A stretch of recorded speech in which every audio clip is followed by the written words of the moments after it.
Coming up on AI Having a Clue. We've got fresh new AI news for you. We're talking Wimbledon, 4-day weeks, and Jennifer Aniston. 200 people have lost their jobs. Wow. They have.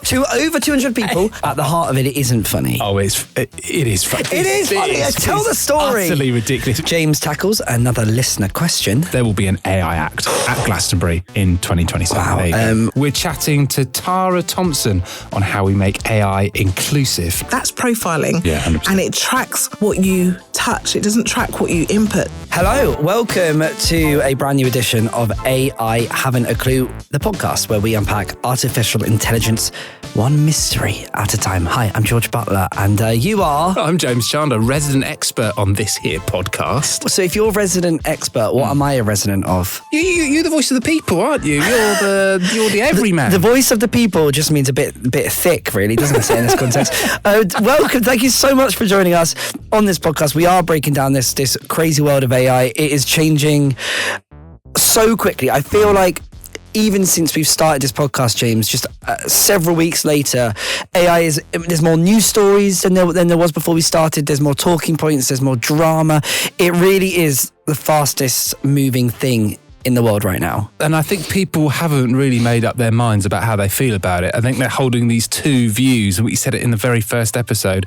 People are terrifically excited by its potential, but also a bit terrified about what it means for their job and what they do and ethics and all that sort of stuff. And I think that's kind of encapsulated in some of the stuff that we've got coming up in this edition. From AI in sport at Wimbledon. It's a big talking point. We're going to get onto that later. All the way through to AI and how it's being used in healthcare, and equally in a scary way and a very strange story we're going to touch on a little bit later, how AI is being used in phishing scams. So much AI-ness is infiltrating culture right now.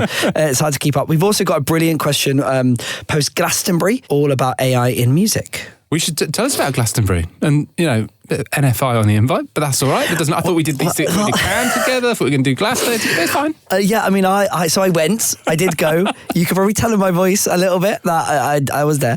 It was great. I've never been before. Have you been? I've been once years ago, so my experience would have been like nil point for AI. But did you have any sort of AI-infused adventures? Did it help you navigate things? Was it? I think there was like a little bit of AI use in terms of kind of finding the right stages, how to kind of schedule all the artists you want to see.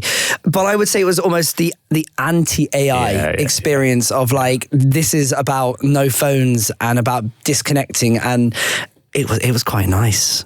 It was quite nice to kind of actually strip tech away from things.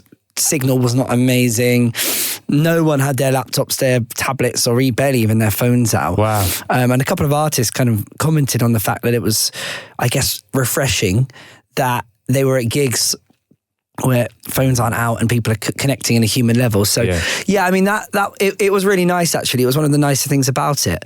That said, we touched already upon a few kind of ways in which AI is enhancing tourism experiences, service industry stuff. So I do think it's a matter of time before we see it used. And I would be shocked if it wasn't used in things like predicting crowd control. 100%. Probably looking into things of scheduling, how many people will turn up to each stage. It surely is right being used in that to kind of to make it a smoother process. You would think so. I mean, a lot of the stuff I saw obviously looked absolutely epic. Shame the weather wasn't very nice for you, etc. But lots of queues, closing stages off. Charlie XCX, I think, was sort of like packed hours before she's going to be on. AI must be able to play a role in trying to understand these things, how you schedule stuff, as you say, and weather as well. I mean, I remember us talking about something, a news story, where weather can be used to predict kind of 4 months out. So no doubt it'll play a role. Yeah, I did see a couple of really naff AI-generated backing images. Artists that can't quite afford a brilliant, beautiful visual design, and they were just, clearly had put in like AI, like rolling fields or something like that. It was a bit naff. And the challenge this week is? A challenge this week is all about poetry. Oh, I thought it'd be sort of rolling fields and guess the dodgy one at Glastonbury. Matty Healy was talking about on stage how he was a generational poet. Right. We'll find out if AI is. later in the show. Very good. Good segue, that, isn't I it? like that. We're moving on to news. I've ruined my segues now. I've got nothing better than that to go to. So let's just jump straight in. And we're going to start this week with Microsoft, who, James, they are claiming AI systems are better than doctors. It's a big claim. Bold. They've unveiled an AI system can outperform human doctors in diagnosing complex medical cases. It said that when it's paired with OpenAI's latest model, its approach solved more than 8 in 10 case studies, specially chosen for a challenge that they came up with.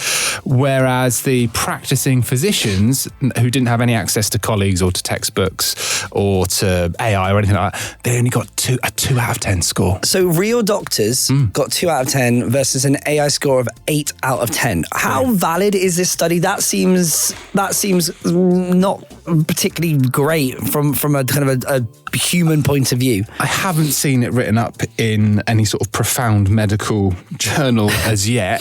This is Microsoft saying the important bit, I guess the question you would have is around jobs. Yeah, what does it mean for human beings, the doctors that spend 5, 6, 7 years of their lives training more to become, professionals? Yeah, I mean, interesting. Microsoft said the goal isn't to replace doctors, but to support them. So, AI is brilliant at all the logical stuff, all the step-by-step process things. What it can't do is the human stuff, uncertainty, trust, empathy with patients, that sort of stuff. So they're saying the actual clinical use of this stuff might be a few years away. But again, it's an interesting story, kind of raises the debate again. I know someone actually who created an AI software initially created to help people have a better time at theme parks by looking at how they can avoid waiting in lines for a long time. That bit of kind of tech was then used to find the ideal kind of prescription usage for pharmaceuticals. So they took something built for cutting lines at theme parks and put that bit of AI into pharmaceutical use. And apparently it's used, certainly in America, very, very commonly now. And obviously it just finds you the perfect levels of what you need. So brilliant at pattern recognition. We've talked about this before. Putting together IKEA furniture, no. Patterns, yes. Absolutely. But I definitely could do with help with my furniture. What's this chatter about AI and the 4-day work week, James? Oh, this is good. So there's a sort of a groundswell of opinion that if you get productivity and you fuel it with AI, it could lead to shorter work weeks rather than having to get rid of people. So there's this big school of thought around the 4-day work week. There's actually a company based in the UK, they're a not-for-profit called 4-Day Week Global, imaginatively titled. Yeah, that's what it says on the tin. They've been piloting 4-day work weeks with over 60 UK companies over the past couple of years, and they have found that there is no difference whatsoever in terms of things like productivity. Most of those companies go on and keep the change permanent. There was a fascinating article on this which talked about a company called Convictional, who are using AI to, they're saying, cut hours, not corners. So they've basically moved to this 32-hour week. They haven't reduced any pay. Their CEO, and I thought this was really, really interesting, the thing that he said matters most to this company is human creativity, judgment, and emotional intelligence. None of those things are improved by getting people to work longer. Do you think we would end up in a situation, though, where we're paid less if we're doing 4 days a week? And this is the absolute beauty of it. It's 100% of the pay for whatever percent of the time that you're doing. So you're not changing people's pay. You're just identifying that there's a whole raft of stuff that probably AI can do for them. You don't need them to work as long, but they're still highly motivated. They're still getting all that sort of stuff done. I just think it's such a better approach than thinking AI is just going to take jobs and you're going to have to lay people off. And what's in it for employers? I think a couple of those things. You've got people that feel good about working for your company and they're probably less inclined to leave. They're more likely to stay. They get an extra day to do stuff that the company's given to them. It's for their well-being. It's kind of softer metrics there. But as I say, 60 companies choosing to do it, most of them going permanent with it. I mean, there's a method in the madness. And AI, again, I think having a positive role rather than people losing their jobs, which is often the stick that it is whacked with. Interesting. Yeah. Right. James, if I said the Friends clap, what would you do? Friends clap? Okay, this is some jokey thing. Well, look. I'm looking around at other people. Yeah. Okay, Molly's smiling. Does anyone else get that? Yeah? David gets it. Molly gets it. It's just on you, James. People clapping. That's one to me. I clapped one too many times. Wait. Oh, it's the intro music for Friends. I'll be there for you. James has got there eventually. Okay. When the wind starts to show. Your kind of slowness in getting to that point maybe would mean that you weren't so excited about becoming friends with Jennifer Aniston. However, going to not laugh as you tell me this story because it isn't funny. It is a bit, but it isn't really funny. At the heart of it, it isn't funny. Oh, it is funny. It is funny. Okay, I was trying to be a good person. Tell the story. Utterly ridiculous. If I can get through talking about this, and the thing is that is entirely wasted on the brilliant listeners of this podcast is you can't see some of these measures which are just ludicrous. We're going to have to put them somewhere. We'll put it on socials. Paul Davis from Southampton was scammed out of 200 quid after believing he was... such a weird... sometimes you get these stories where it's like, I lost £250,000. Like, Paul lost 200 quid. 200 quid that he believed he was being messaged by none other than Friends superstar Jennifer Aniston. The messages, powered by AI deepfakes, also impersonated Elon Musk, Mark Zuckerberg, Ellie Goulding, and others. It's not, I know it's not funny, but you know what? For the sake of £200, if I was Paul, I would not mention this. Can I read a couple of the messages? Yeah. Paul saved this person in his phone as Jennifer 2. Who's Jennifer 1? Identify yourself. Oh, wow. Okay. So, Jennifer 2 messaged Paul from Southampton about Apple gift cards, saying, what time will you send it to me, my love? Are you there, my love? My subscription is about to expire. Can you send me the $100 Apple card? And then send me an AI-generated photo of Jennifer Aniston blowing Paul a kiss. The currency's even wrong, Paul. Yeah. Paul, there's red flags everywhere, man. All I would say is, could you look like it was more of an AI phishing scam? It really should be. AI expert Dr. Jennifer Williams is quoted as saying these are classic phishing scams, but they've got this modern twist on them. So scammers are now leveraging AI, and this is what happens with all sorts of new technologies. It's often the people that are doing ill with these things that progress far faster than anyone else. They're creating personas. They do it so that they can gain the trust of people like Paul from Southampton, and they end up requesting stuff. Things to watch out for: pixelated images, odd language, and emotional manipulation. And Hollywood superstars messaging you. If any of you listening get a message from an A-lister, probably not them. Also probably don't need a $100 gift card. But it's not funny. I know I know there's humour in this. It's not funny though. And actually, for a lot of vulnerable people, this is going to be a real issue and concern. But, you know, I'd have thought Jennifer Aniston would have made decent money from all those Friends residuals. But anyway, let's move on now to something which has outraged the nation. Wow. AI has replaced a Wimbledon institution.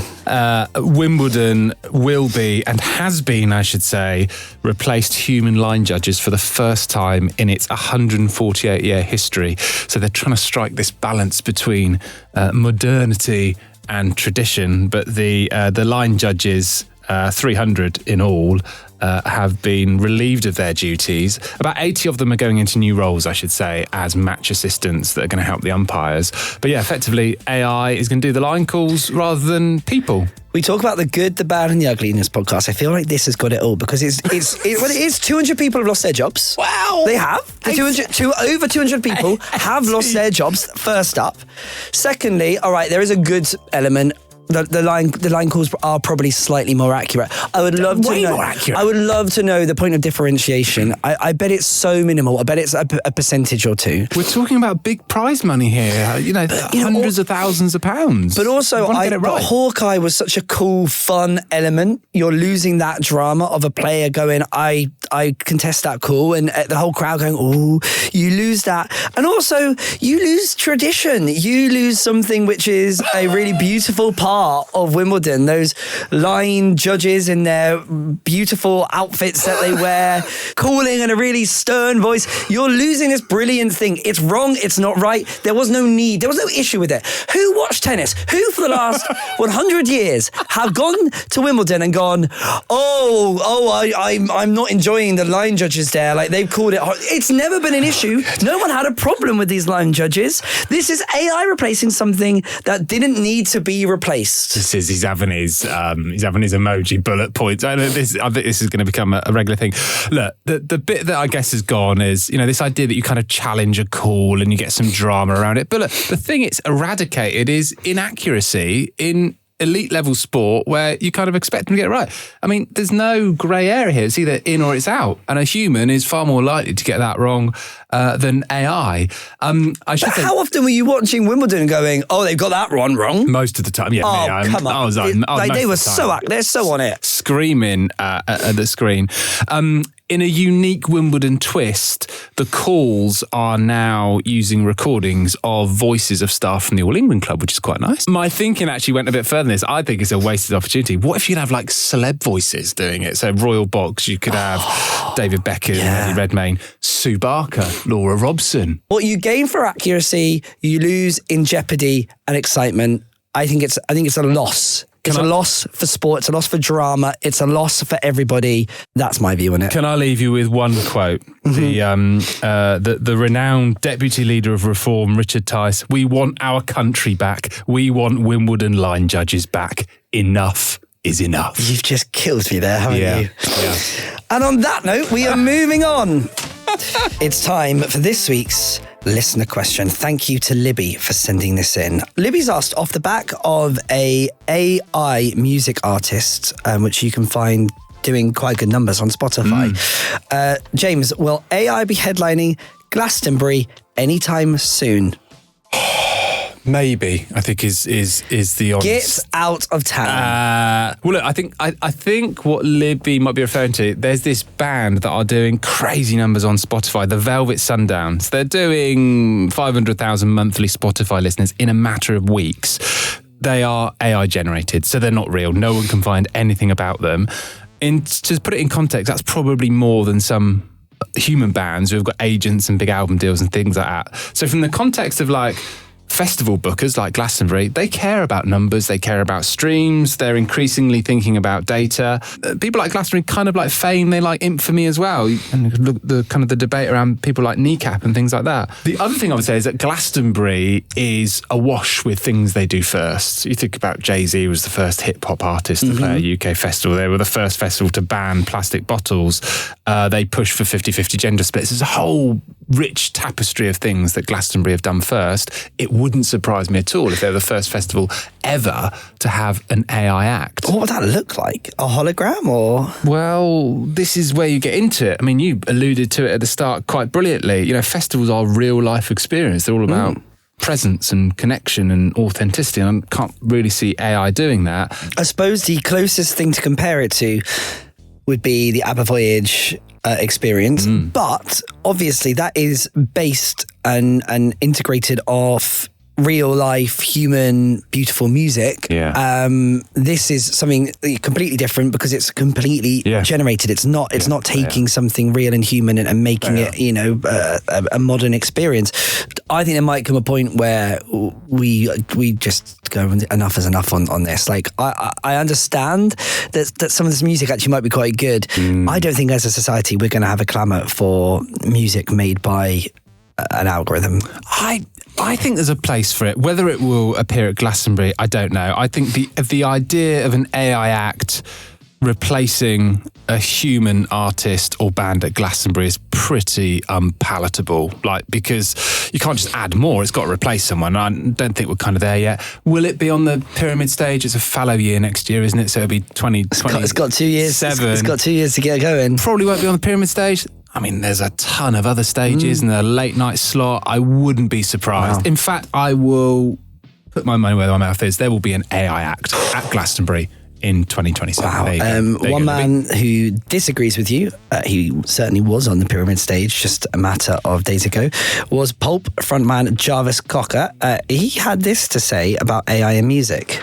Someone had asked me what I thought of AI and asked a question and said, if you were going to do something with AI, what would you do? For some reason, the first idea that came into my mind was to use those photographs that were done for different class. And so I tried it myself. And as soon as I put the first one in, I realized that I didn't really have that much control over it. Even though you type it in, like the black and white figure in the foreground remains still, the bus moves off behind him.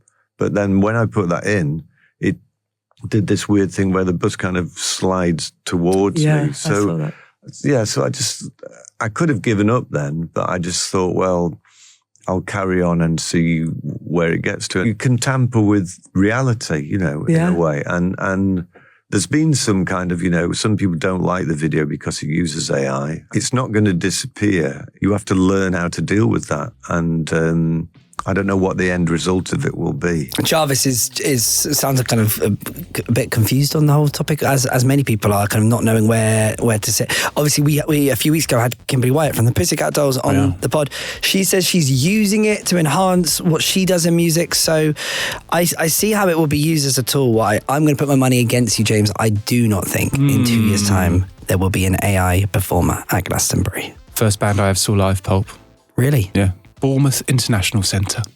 In 1960. That's a shame. You can ask James a question if you fancy on any topic, from Glastonbury all the way through to I had a lot of love for your answer about using faces on social media, and that was in last week's episode if you missed that. If you have a question for James, do get in touch. Please email us aihammontakaloo@gmail.com, or just go to any of our social media vids on LinkedIn, Instagram or TikTok and just leave us a comment if you have a question. We'll get it on the show.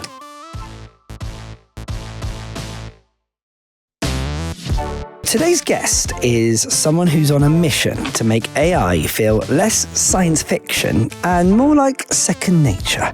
Tara Thompson is an AI educator, speaker and workshop wizard who's trained teams across the industry. But Tara's work goes far beyond teaching tools. She's an advocate for inclusivity and a passionate voice in the neurodiversity space, using AI as a force for equity and empowerment. Whether she's mentoring women in AI or helping teams think more strategically, she always brings energy, empathy, and that all-important aha moment. Tara, hello. Hello. Welcome to AI Having a Clue. Thank you for joining us. Now, you have said that AI has been a game changer for neurodivergent people, including your daughter and your friends. Can you touch upon how AI has maybe improved or changed your life, and equally how it's helping people process and communicate in ways that before maybe weren't possible? Yes, sure. Happy to speak about it. And thank you so much for having me. It's a privilege. How it's changed my life is that I can do more. I'm someone that likes to consume a lot of information. So seeing lots of big blocks of text is really helpful for me, because then I can process it really quickly because my brain goes all these different directions. And that's kind of a bit different for some neurodivergent people who cannot deal with large blocks of text. And that's what my daughter will say to me. She'll say, there's a lot of text on here, like, she's not going to read it. And how it changed her life is when I shared with her ChatGPT, and especially the fact that she could use the audio function and talk. Yeah. Then she was like, this is different, because she wants to sit and type. How it's changed it is she can now take large blocks of text and just get it to, tell her what's in the information that's in there without having to read it all. And then what's been really good about that is she'll do that and then she'll read it, because she's got all the information ready. I realise I'm just putting her on blast, aren't I? But it's not just her, it's other people as well. So are there lots of kind of tools that AI are bringing to your professional life that is changing the kind of the game for communication in that sense? There are millions of tools out there. Obviously, you've got the major ones, which is by Google or OpenAI. So you've got your Gemini, your ChatGPT, your Claude, and so forth. And there are lots of smaller ones that are coming out. But you can just really run with one and just know how to prompt really well. I hear lots of people say, Claude isn't good for this and ChatGPT isn't good for that. But if you know how to prompt, which means if you know how to ask somebody for help, if you know how to give an instruction and be clear, then you can use, one tool to really help you. And for me, I'm a little bit of a I am a tech person, so I will touch and use as many as possible. Yeah. And some of them are they're just sort of like a layer on top of something that's already out there. But it has made a huge difference in how I communicate, how I show up at work. I can get to answers a lot quicker, but I will have to add one thing though. It is because I work in the area that I am a subject matter expert in. If you're not an expert in there, a lot of people seem to think, oh, well, I don't know anything about physics, but I can come on a podcast and talk about physics. So I'll just ask ChatGPT. Yeah. It doesn't work like that. Yeah, it's not a sort of a shortcut suddenly not at all. To years worth of knowledge. Prompting, we hear lots of things about prompt engineering and this kind of new skill. Do you think particularly your daughter, young people, that's a skill they're going to kind of inherently learn, is how to just write brilliant prompts, whereas I guess our generation just didn't. We had things like Google search, which you ask in a different way. Well, it's funny you mentioned Google search because a lot of people don't know to use Boolean search, using the different operators, and Google's been around for quite a while. When you use the word inherent, I don't think so. I think it's still a skill that has to be taught. But I always start off with having people just talk as you would normally. And once they become comfortable and see results from that, then I think it's a really good idea to learn some structured way of prompting. Even though AI is accessible, it's still tech. And if you're using certain symbols and syntaxes, which I don't talk about a lot, I just show them. I just put that there, and then they do it and they notice the difference in the results. So I think prompting, sometimes it's overhyped and sometimes it's underutilized. One of the things which I don't think we are necessarily on top of, as a society, but equally from a legal point of view, is to do with the privacy, to do with the ethical issues around AI.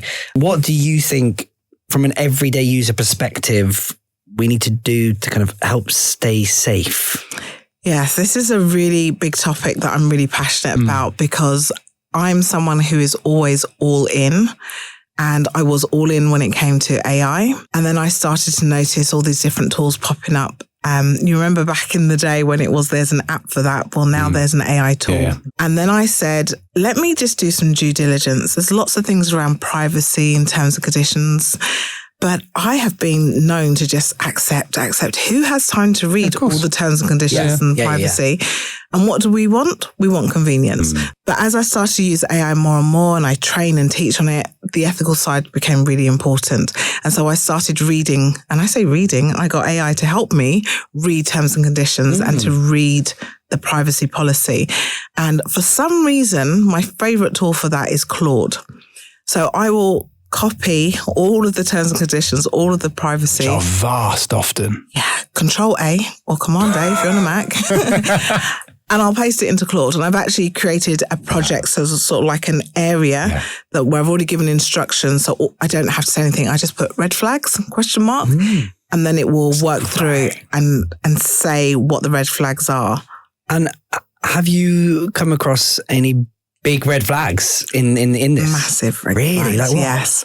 I won't mention any names because I'm actually speaking with one tool developer where I've said, I really like your tool, but can you sort this out, please? Because there's not even a way for me to kind of erase all my data. They're just doing it so badly. But I used to find that lots and lots of different tools had privacy issues. And then I started to look at what privacy and terms and conditions should be in there.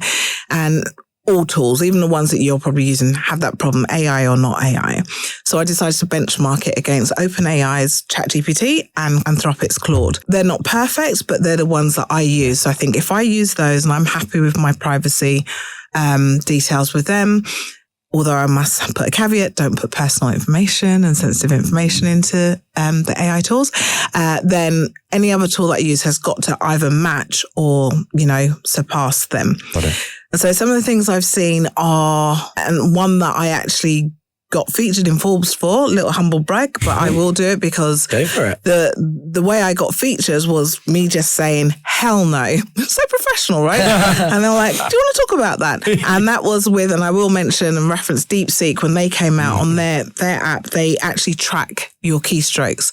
Now, some people said, I don't care, it doesn't matter. But I'm like, that's profiling. Yeah, 100%. And it tracks what you touch. It doesn't track what you input. So if you type a lot of things in and then backspace to delete it, it's still got that information. Yeah. And if you're working for a company they can profile everyone that's using it and find out information about the company.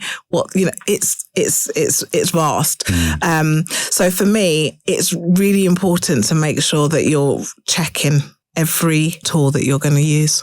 That's scary. That can be tracked and is being tracked, and no one really knows about it. Tara knows about it, and she's done something about it. And I'm so pleased she's you're telling our us. fearless fighter, just fighting on the front line for us. But we need to, it's good to be talking about this sort of stuff, because I'm the sort of guy that would just be like, yeah, accept whatever. I just want to crack on with what I'm doing. But even you, I mean, I love that copy and paste thing. Like even you could, everyone could do that with terms and conditions. Make it simple. Tell me I can understand, break it into 3 things, red flags, whatever it might be. Like we can do that. I think it's a wonderful application.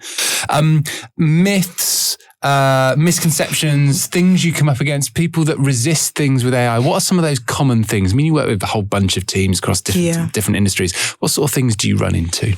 I run into them saying, I can do it better. As a human, I can do it better. Yes, Right? and my first run-in was a couple of years ago with copywriters. But a lot of people just say, I can do it better. But if you're looking at generative AI or AI as doing something better than you, then I think you might have a problem. So how are you using AI? I don't want to sit in a meeting and be with my head down taking notes. I want to be looking at you. I want to be taking it in everything that you're saying. So I'm going to use an AI note taker, because that's going to take all the notes. We talked about that before, and it's interesting. Again. So will you invite, if you go into a meeting, will you invite your kind of AI bot into the meeting with you? Yes. And what's the reaction that people tend to do? I tend to ask for consent first. I think it's very important. Nice. Yeah. The more corporate they are, the more they don't want it. Okay. The entrepreneurs, it's very strange not to have an AI note taker in there. Yeah, wow. Does it always get it right? Not always. I've been known to be referred to as Sarah. Don't know why. I'm like, what? But it's really good. It's much better than it was, 3 years ago. Yeah. And there are so many different tools out there to play around with. We don't know where that data is being stored, what you might do afterwards, the level of accuracy. It's an interesting point around the corporate thing as well. Yeah, really interesting. What about inclusivity? Because there seems to be quite a split opinion on this. Some people think that it's been written and developed by a lot of white blokes essentially and built on our past, which isn't always good. And some people equally think it's a really good thing for advancing inclusivity and changing the way that we look at the world. Where do you sit? What's your view? I remember going to a conference and I walked in and I was late, and somebody said they had asked ChatGPT to give them an image of a CEO, and on the screen, like massive, because we talk about it, but on the screen there was that, and I'll say the word typical, a typical white male, and she prompted it over and over again, and it kept coming up with the same results. So yes, the data that it's being trained on and those behind it, there is always going to be a bias. The good news is that, underrepresented groups can get involved, because AI is really inclusive in terms of it democratizes the information. So having more underrepresented, groups of people involved in decision-making and development of AI, that's how we're going to be able to change the stereotypical. How do we do that? Because we've talked about this on the show. You do look at like the leading figures, right at the top with Sam Altman's and Elon Musk's and all that kind of stuff. Does tend to be a certain type of person. How do we do this? It's really, really simple, because everybody thinks about those at the top. And whenever I'm talking about ethical AI, for example, and things that should be done, everybody starts talking about OpenAI and, Anthropic, what they should do. But we're actually the users of the tools, right? You can go, you don't even have to have a login for ChatGPT. You can just start using it. So what I tend to say, and as someone who is on the speaker circuit quite a lot, I'll be asked to be on a panel and something, and I will ask the organisers who else is going to be there. Yeah. And one of the things I always hear is, we couldn't find any women. Yeah. And it's like, I can help you with that. There's a whole list. Yeah. So what I would ask is, if you are a white male, ask the same question. Yeah. It shouldn't just be the marginalised groups or the underrepresented groups that are asking that question when they're going to take part in something. We can all say, well, what's the diversity range? Because we want to hear women's voices, Black people's voices, disabled people's voice in AI. And that's how we will be able to make AI more inclusive. I feel like you've given us so much good stuff already in terms of top tips. Give us one to finish. Something you've come across you think people should use. One smart use of AI, one little hack, just a little morsel for us, if you please. Yes.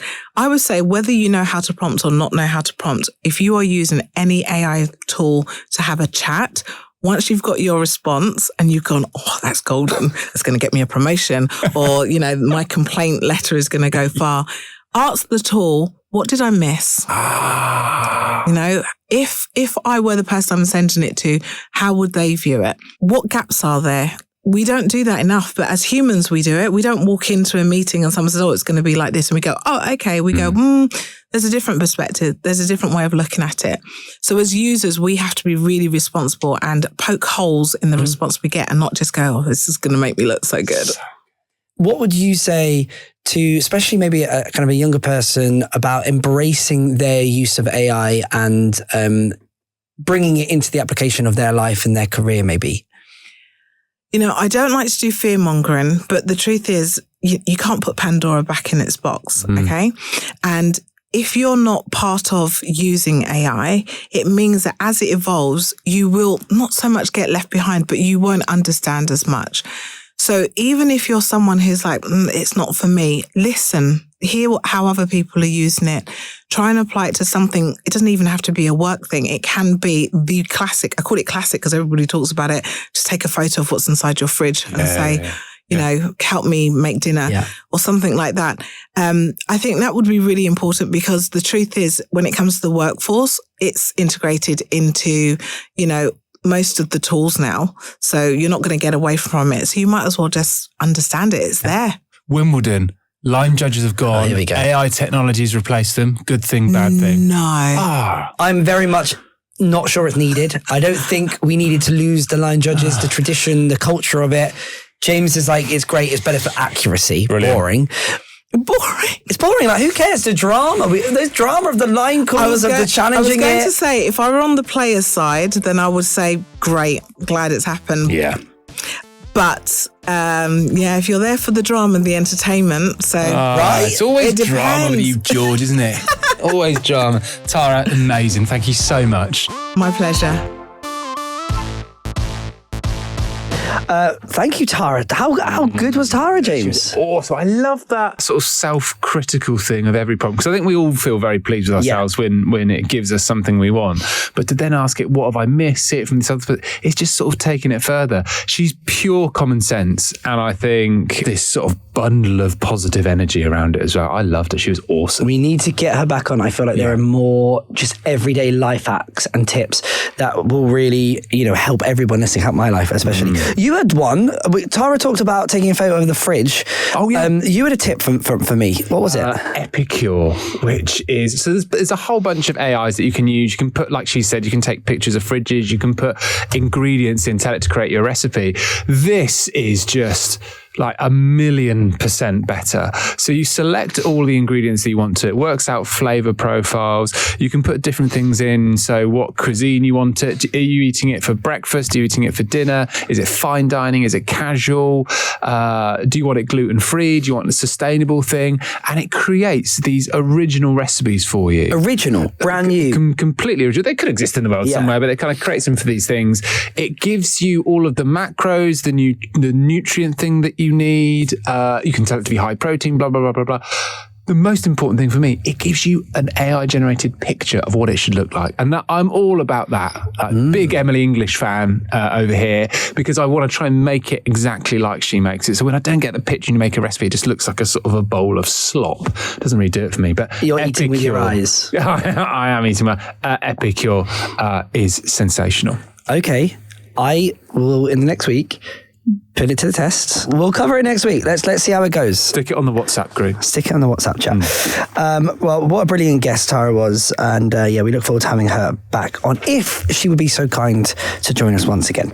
Right. Time now for the part of the podcast that keeps James up at night. Let's just remind people of the history of the AI challenge, because every week we have to determine what's real and what's human in a challenge beautifully set for us by our fantastic producer, Molly. Hey, Molly. Hello. Now, James, you went how many points up into the lead? I can't. Four is the answer to that question. Molly, would you please remind James the score right now? At the moment, it's 4-3 to James. Oh, imagine having a lead like that and bottling it, collapsing and folding like a cheap deck chair. It would be awful. I think the bit I really care about in the podcast is probably sort of the integrity and the guests and that sort of stuff. I mean, this is just a frivolous You weren't saying that 3 weeks ago when you were 4-0 up, but being one behind is no good to me. James is still in the lead. He might be sweating, but this could be the week that I go even, and I'm feeling positive. I'm feeling determined and focused. James, are you ready? It's sort of hare and tortoise stuff. Yeah, of course I'm ready. I mean, this is... Yeah. Well, pressure's on. In that case, I guess we should pass over to what ChatGPT described as the world's greatest producer, but we have discussed it in the past. It's very sycophantic. So whatever Molly searches for, she gets. Hi, Molly. Hello. So this week I've got some poetry for you guys. Oh, wonderful. One of these is second place at the National Poetry Competition. Well, that's good because the winning piece last year was beautiful, and I look at it quite often. It's back from 2024, and the Poetry Society ran this competition, and the other one is by ChatGPT, as usual. Okay. So I will read the first one. Under the tungsten street lamps, two boys are walking down the middle of the road. Two boys, no longer unsure of where their limbs are or what they might do, no longer afraid of what the world might do. One of them is carrying a fluorescent tube, its delicate glass shell yellow in the light. Who knows where they got it from or why they took it, but the boy who holds it, whose face is wide open, laughs, then takes 3 rapid sideways steps and launches it like a javelin. And the 3 of us, the 2 boys and me watching from my bedroom window, see it arc into the sky and seem to pause mid-flight, as if perhaps it might never return to Earth. Okay. Well, one didn't even rhyme. So if that got second place, I'm astounded. I'm going to enter next year. I mean, let's hear 2 because I'm sort of with you, James, but we should probably hear both before we kind of delve into it. So, Molly, would you be so kind as to read us? Beautifully read, by the way. Would you be so kind as to do number 2? Of course. On the windowsill, mid-July, a plant is forgetting itself. Stop it. Okay. This could be second place. Sorry, it could be. So uncultured. Yeah. It's such a shame. Its leaves curl inward, tight-lipped and brittle, each stem bowing slightly more to the silence of the room. Outside, the sun keeps pressing its thumb to the glass, day after day, and as the soil pulls in, dry as old paper, cracked like the back of a hand too long in the heat. Once there was a voice here, a soft hum, a clatter of keys, fingers misting the air with care. Now only dust motes move, spinning in the stillness like tired ideas. Then one morning, the sound of a key, footsteps, a gasp, and water, sudden and cool, poured like an apology. It doesn't move, not yet, but deep in its roots, a slow remembering has begun. So just to clarify, one of those was the second best poem written last year. Yeah. And one of them is... They're like artsy poems, though. Not like, I mean... I don't know. Yeah, maybe I just don't think that's the issue, James. I'm not high... Yeah, I was sort of, like limericks, I think, is the extent of my thing. Not these sort of beautiful soliloquies of words. Yeah, roses of red. That's about where I'm at. Not going to lie, I'd taken the cats back this week. What are you thinking? I'm gonna let you kind of. You always let. Yeah. I've noticed this is your pattern now. Oh, here we go. What are you think? Come on, then. What are you thinking? I've noticed. You're in the lead. Tell us what you're thinking. You'll do the anchor. I'm thinking the one that came second place. I think is pretty clearly the second one, number 2. Don't get me wrong. It had a bit of like rhyming in the second one. But I think if you asked AI to make you a poem, it would rhyme. Like the first one, it did feel clunky, but it had like a bit of an artsiness to it. So I'm going to say the first one's real. I think it felt, it did feel a bit clunky, but maybe it had a human element to it that the second didn't. So I'm going to say first, you're going to say second. Yeah, just the pace and the, intuition. Intuition got me 4-0 up. Yeah, but has sort of suffered since. But Last week we heard from David about the animals. You didn't have much success rate, despite being a cat owner. Are you not poet laureate or something, sort of, David? That'd be. Well, surprise! I've actually had a poem published in a book. Genuinely. What's the book? Of course he has. It was when I was in primary school, and the poem is called "Louder Than," and it is about how loud my cat meows. Oh my word, he's a cat. I told you he was a cat owner. We missed a huge trick and not having that as one of the real poems. Yes, no, should have. There will be a sequel to this. There will be a sequel to this. Yeah. One or two, in a word. I reckon one. Yeah, fluorescent tubing just has stuck in my head, and so I'm going to go with one. Okay, so let's just recap the situation. I think the first poem is the real one. James thinks the second poem is the real one. If I am right, we go level. You will hear me celebrate. If James is right, sadly, he extends his lead and goes 5-3 up. The pressure is on like never before. James is cracking, but is he broken? Molly, what is the result? The result is, George, you've only gone and done it! Get in there! No. Those fluorescent tubes. Oh, was it really? That was the real one. That won second prize. Second prize by Matt Bernard. it was, I have to admit, a little bit rubber. Sorry, Matt, didn't enjoy it. But thank goodness that I'm level. I now know what Steven Gerrard felt like back in 2005 when he scored that goal and brought Liverpool level. I don't know if he actually was the one that scored the goal, but nonetheless, I am level. James, you're no longer leading. You have bottled it. How are you feeling? Can we have those music ones again? I'm just going to go back and look at what we had, get some music ones up. We could just stop the challenge now and just do something else here. Could we just call it a draw? You're worried about losing, Call it a draw. And I think on that note, I think we'll end the podcast on an extreme high. James, you've got a week to recover. Good luck. I'm going to be in your head rent-free all week. I love it. That is it for this week's episode of I Haven't a Clue. A huge thank you to Tara Thompson for joining us, and of course to you for listening. If you've got a question, if you've got a weird AI story, if you've got a really hard question for me, I'll do my very best to answer it. Drop us an email, aihaven'taclue@gmail.com. You've been doing pretty well, to be fair. Yeah. Not in the AI challenge, but in the questions. Also, drop us a comment on the socials. You can find us on TikTok, Instagram, or LinkedIn. Lots of, I think, quite good content. You be the judge for yourself. Give us a follow. And of course, if you're enjoying this podcast, it would mean the world to us if you could subscribe, rate us, and share it with any friends or even AI bots that might want to. We'll take literally anybody. Thank you very much to Team AI Having a Clue, Molly Carter and David May. And we will catch you next time. And James, remember... stay curious.